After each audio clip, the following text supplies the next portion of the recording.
Thank you வந்துச்சு. ஆதரவு வெல்லக்கூடாது. அதுக்கு பேபி பேச போறாங்க. கடை வரவங்க வந்து நண்பர்கள் அனைவருக்கும் வணக்கம். இன்னைக்கு எபிசோட பொறுத்த வரைக்கும் கோர்ட் ரூம் டாஸ்க் தான் பண்ணாங்க.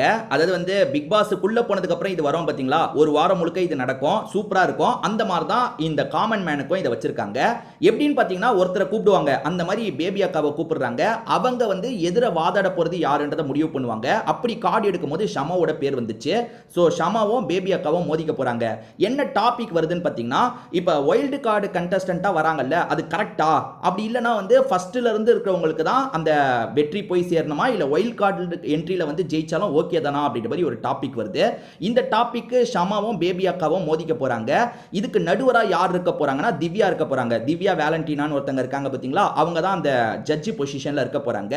இந்த இடத்துல ஸ்டார்டிங்ல இருந்தே வந்து இந்த ஷமான்ற பொண்ணு வச்ச பாயிண்ட்லாம் சூப்பரா இருந்ததுங்க. ஏன்னா வந்து என்ன பொறுத்த வரைக்கும் அதுதான் என்னன்னா வந்து வைல்டு கார்டு என்ட்ரியை விட ஸ்டார்டிங்ல இருந்து வரது தான் என்ன பொறுத்த வரைக்கும் கஷ்டம். ஆனா வைல்டு கார்டு என்ட்ரிஸ்க்கு பேசுறதுக்கும் சில பாயிண்ட் இருக்கு. நீ என்னதான் ஃபர்ஸ்ட் நாள்ல இருந்து போட்டி போட்டுட்டு வந்திருந்தாலும் நாங்க நடுவுல வந்தே அந்த கேமோட பல்ஸுக்கு ஏத்த மாதிரி ஓடி ஆகணும்ல, எங்களுக்குமே கொஞ்சம் கஷ்டம் இருக்க தான் செய்யுதுன்றது ஒரு பாயிண்டா இருக்கலாம். பட் ஓவராலா என்ன பொறுத்த வரைக்கும் வந்து ஸ்டார்டிங்ல இருந்து வரவங்களுக்கு தான் பெஸ்ட். அதுக்கு ஷமாவும் சூப்பரா பேசினாங்க. பேபி அக்கா என்ன சொல்றாங்கன்னா, நீங்க வந்து ஸ்டார்டிங்ல இருந்து வந்தீங்கனாலும் நாங்களுமே நடுவுல வந்து டஃப் தானே கொடுத்துட்டு இருக்கோம். நடுவுல வந்து திவ்யா கணேஷ் அதே மாதிரி அர்ச்சனாலாம் வந்து ஜெயிக்க தானே செஞ்சாங்க, அவங்களுமே கஷ்டப்பட்டு தானே ஜெயிக்க தானே செஞ்சாங்க அப்படின்ற மாதிரிலாம் சொல்லிட்டு இருக்காங்க. இந்த இடம் வரைக்கும் ரெண்டு பேரோட டிஸ்கஷன்லயும் பெருசா வந்து யாருமே இன்னொருத்தர பிடிச்ச மாதிரிலாம் இல்லைங்க. ஷமாவை பொறுத்த வரைக்கும் ஃபர்ஸ்ட் டேல இருந்து வரது கஷ்டம். ஏன்னா நிறைய எலிமினேஷன் எல்லாம் நாங்க பார்த்துட்டு வந்திருக்கோம். ஆனா வைல்டு கார்டு என்ட்ரிஸ்ல இருக்கவங்க அழகா ஒரு 50 நாள் 40 நாள் கழிச்சு வராங்க. அவங்க ஸ்டார்டிங்ல அவ்வளவு நாள் தப்புச்சிட்டாங்கன்ற மாதிரிலாம் கொண்டு வராங்க. இப்போ வரைக்கும் டிஸ்கஷன் மொக்கையா தான் போயிட்டு இருந்தது. ஒரு ஸ்டேஜ்ல பேபி அக்கா வந்து சரண்யாவை நமக்காக பேச வைக்கலான்ற மாதிரி வர வச்சிட்டாங்க. இந்த இடத்துல தான் ஷமா தரமா ஒரு விஷயத்த பண்ணாங்க. நல்லா புரிஞ்சுக்கோங்க, இந்த சரண்யா உண்மையிலேயே ஒரு லாயர். ஆனா ஷமா வந்து இந்த சரண்யாவே இந்த இடத்துல லாக் பண்றாங்க. என்ன கேக்குறாங்கன்னா, சரண்யா நீங்க இப்படி வச்சுக்கோங்க, 1,00,000 பேர் இதுக்கு அப்ளை பண்ணாங்க. அதுல இருந்து ரொம்ப ஃபில்டர் பண்ணி 50 பேரை கொண்டு வந்தாங்க. அந்த 50 பேர்ல இருந்து 22 பேரை கொண்டு வந்தாங்க. இப்போ 22 பேருக்குள்ள நீங்க வந்துட்டீங்க, சூப்பர், ஓகேவா?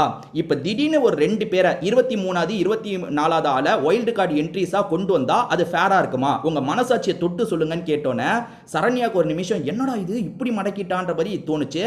சூப்பரா ஷமா அந்த இடத்துல கேட்டாங்க. யோசிச்சு பாருங்க, 22 பேர் செலக்ட் ஆயிருக்கீங்க. இப்போ திடீர்னு வைல்டு கார்டு என்ட்ரிஸ்னு 2 பேரை உள்ள விட்டா அதை நீங்க ஏத்துப்பீங்களா? ஏத்துக்கிற மாதிரியே இருக்க அப்படின்ற மாதிரி கேட்டோன்னே சரண்யா மழுப்புறாங்க. என்ன மழுப்புறாங்கன்னா, இல்ல நம்ம 22 பேர் இருந்தோம், நம்மளால ஒரு நல்ல கேமை தர முடியலன்றதுக்காக தானே 2 பேரை கொண்டு வராங்க, அது ஒன்றும் பிரச்சனை இல்லைன்ற மாதிரி மழுப்புறாங்க. சரண்யா நல்லா லாக் ஆயிட்டாங்க. அதுக்கும் ஷமா, அதாவது சரண்யா வச்ச பாயிண்ட்டுக்கும் ஷமா பதிலடி தராங்க. அது என்னன்னா, பிக் பாஸ் வீட்டை பொறுத்த வரைக்கும் இருக்கிறவங்க சரியா பர்ஃபார்ம் பண்ணலன்றதுக்காகலாம் வைல்டு கார்டு என்ட்ரிஸை கொண்டு வரது இல்ல. வைல்டு கார்டு என்ட்ரிஸும் ஸ்டார்டிங் நாளே கூட வர முடியும். ஆனா வைல்டு கார்டு என்ட்ரிஸா விடலான்னு கொஞ்சம் தள்ளி விடுறாங்க. மற்றபடி இவங்க சுவாரஸ்யம் கம்மியா இருக்காங்க, அதனால தான் விட்டாங்கலாம் சொல்ல முடியாது அப்படின்ற மாதிரி ஷமா சூப்பரா இந்த இடத்துல மடக்குனாங்க. சரண்யாவால பெருசா பேச முடியல. இவ்வளோ நேரம் வரைக்கும் பேபி அக்கா என்னென்னமோ பேசி சமாளிச்சாங்க. ஆனா ஷமா இங்க கேட்ட கேள்வி சூப்பரான கேள்விங்க. அது என்னன்னா வந்து, நம்ம இப்ப கஷ்டப்பட்டு 22 பேர் வந்திருக்கோம்ல, திடீர்னு ஏற்கனவே அந்த செலக்ஷன் ப்ராசஸ்ல இருக்க ஒரு 3-4 பேரை சட்டுன்னு இந்த இடத்துல விட்டா ஏத்துக்கிற மாதிரி இருக்குமா? ஏன்னா இவங்கள ஒரு 5-6 டாஸ்க் தாண்டி வந்திருக்காங்க. இப்ப திடீர்னு ஒரு 3-4 பேரை இந்த இடத்துல விட்டா சரியா இருக்குமா? சரியா இருக்காதுல்ல. சோ ஷமா தான் இந்த இடத்துல பாயிண்ட்ல பயங்கரமா ஸ்கோர் பண்ணாங்க. அதுக்கு மேல பேபி அக்காவால எதுவுமே தாக்கு பிடிக்க முடியல. ஏன்னா இவங்க வச்ச பாயிண்ட் எல்லாம் வேலிடா தான் இருந்தது. இல்ல இது எல்லாத்தையும் வந்து திவ்யா வேலண்டினான்றவங்க கவனிச்சிட்டு இருந்தாங்கல்ல, ஒரு ஸ்டேஜ்ல ஷமா பேசினது தான் கரெக்டா இருந்தது. ஷமா தான் இதுல ஜெயிச்சாங்க அப்படின்ற மாதிரி சொல்லிடுறாங்க.